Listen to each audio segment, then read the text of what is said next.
The countries that went through the most severe crisis inside the European Union were the Baltic countries, primarily Latvia, that lost in 2 years more than 25% of its GDP. That was a tough time, needless to say. I think they now have an economic growth of the order of 5–6% and are clearly on the way up after having taken some tough measures. But where are we now? Well, I think we are still in the process of trying to sort of fix the different issues of economic policy coordination and management. We are focusing more on the issues of our global competitiveness. Not that that necessarily is that bad. I mean, the European Union has a trade surplus with the rest of the world. The US has a massive trade deficit with the rest of the world. We have a trade surplus with the rest of the world. But it's a very fast-moving world. So we need to be aware of the need to be even more competitive in the future. We devote quite a lot of attention to developing common foreign and security policies.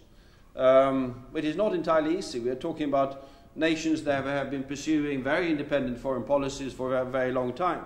But where there is the common recognition that if you look at the challenges that we are facing, be that the challenges of a truly global nature, global warming to take just one of the examples, or be that the challenges that are foreign policy of a somewhat more regional nature, all of the turmoils and the troubles that we now see in the wake of what was called the Arab Spring in the Middle East, the conflict in Syria is just one of the examples. It is fairly obvious that all European powers are small powers. There's no great European powers any longer if you compare it to the magnitude of the challenges that we face. It's only by pooling resources, political, intellectual, material, or whatever, that we have any possibility whatsoever of having any influence on developments in our part of the world, broadly speaking, Africa, Middle East, and whatever, that undoubtedly will have an impact upon what happens in our societies.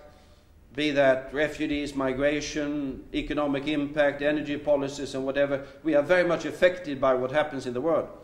But we can only have an impact on those developments in the world if we are ready to move together. I go on, today is Tuesday, I think. On Friday we'll be in Dublin, all of the EU foreign ministers, for an informal meeting where we will look at how we've been operating over the last 3 years under the Lisbon Treaty, trying to build also an external action service, a European diplomatic service around the world, and what we need to do more. As we approach 2014, new elections to the European Parliament, new Commission, new things, and want to go into a new phase of this particular development. If there is something which I think will, I mean, if you are very broad, you can say that in the first phase when Sweden had entered, it was the Eastern enlargement. It was obviously the question of setting up the euro, which is today 13 countries, likely to be 14 at the end of the year, with Latvia joining. Then we have had, since 2008, has been the economic challenges dominating and the implementation of the Lisbon Treaty. I think if we look ahead, it is very much going to be the question of where does Europe stand in the world.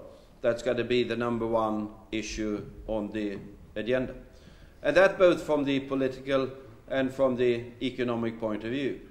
I indicated that there are some fairly major challenges out there that we need to be able to deal with somewhat better than we've done in the past, and we can only do it together.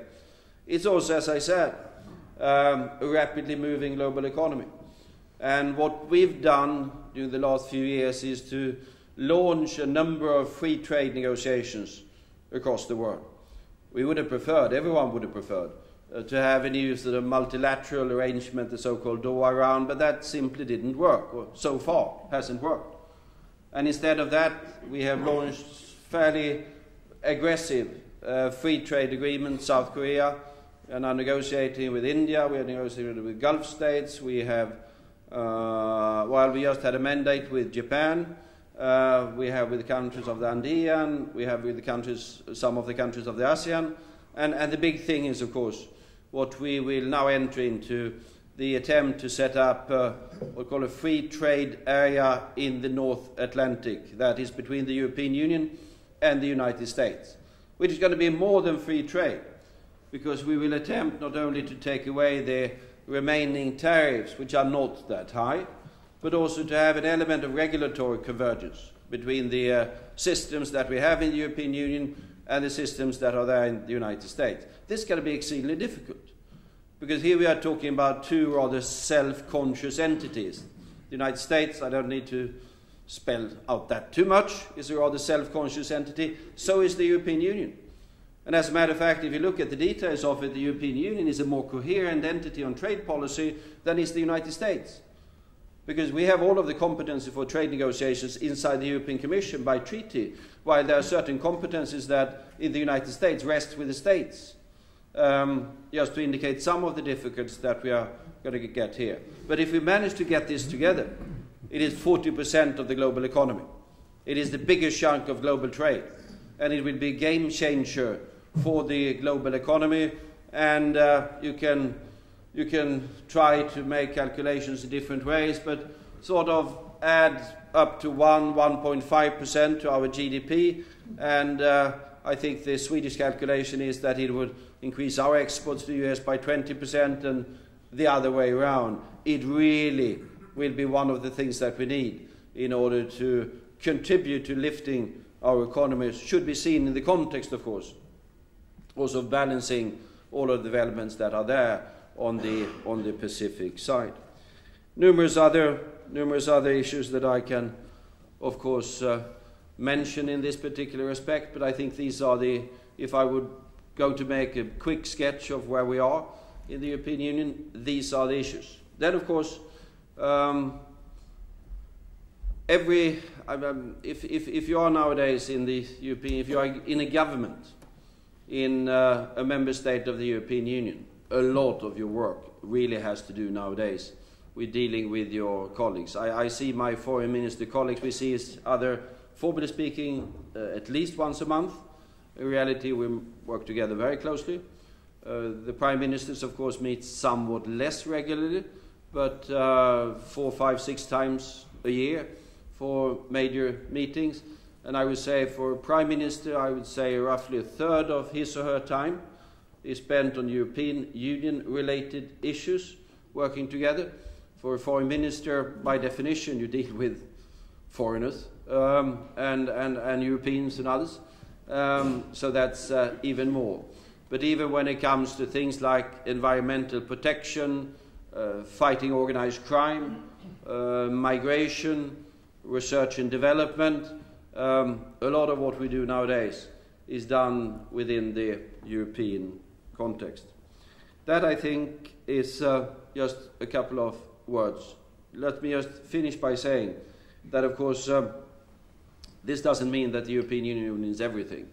As a member state up in the north of the European Union, we are heavily engaged in Nordic cooperation. We share the Nordic Council of Ministers this year. This building reminds of this, of course.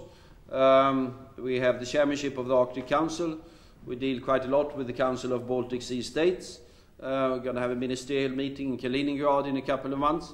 Barents going to have a meeting 20 years since we started Barents cooperation. We're going to have a meeting up in Kirkenes in a couple of months. So the issues of regional cooperation, Nordic, Baltic, Barents, Arctic, however you phrase it, has become even more important at the same time as we've become more engaged in the European Union and the European Union issues. Final word. I said that Sweden was in favor of the enlargement of the European Union. We have felt that every enlargement of the European Union has made the European Union a better union, not only for the citizens that have joined, but also for the European Union as a whole. Not everyone has always shared that opinion. There's always those that are against it, both inside the respective countries, inside the European Union. So it's better outside and too many members, those are messy, it's not going to work. But at the end of the day, every enlargement so far has strengthened the European Union as such. And of course, from our perspective, another Nordic voice inside the European Union would be a distinct advantage, add to that when we are now opening up this entire new geopolitical space that is the Arctic, space that has been frozen and will open up, for better or worse, but it will happen, with all of those particular challenges, it would of course strengthen the position, the voice of Iceland on those issues inside the EU, and it would of course strengthen the position of the European Union on those issues with Iceland as a member. But that is your choice or your decision and not mine. So those are some introductory remarks.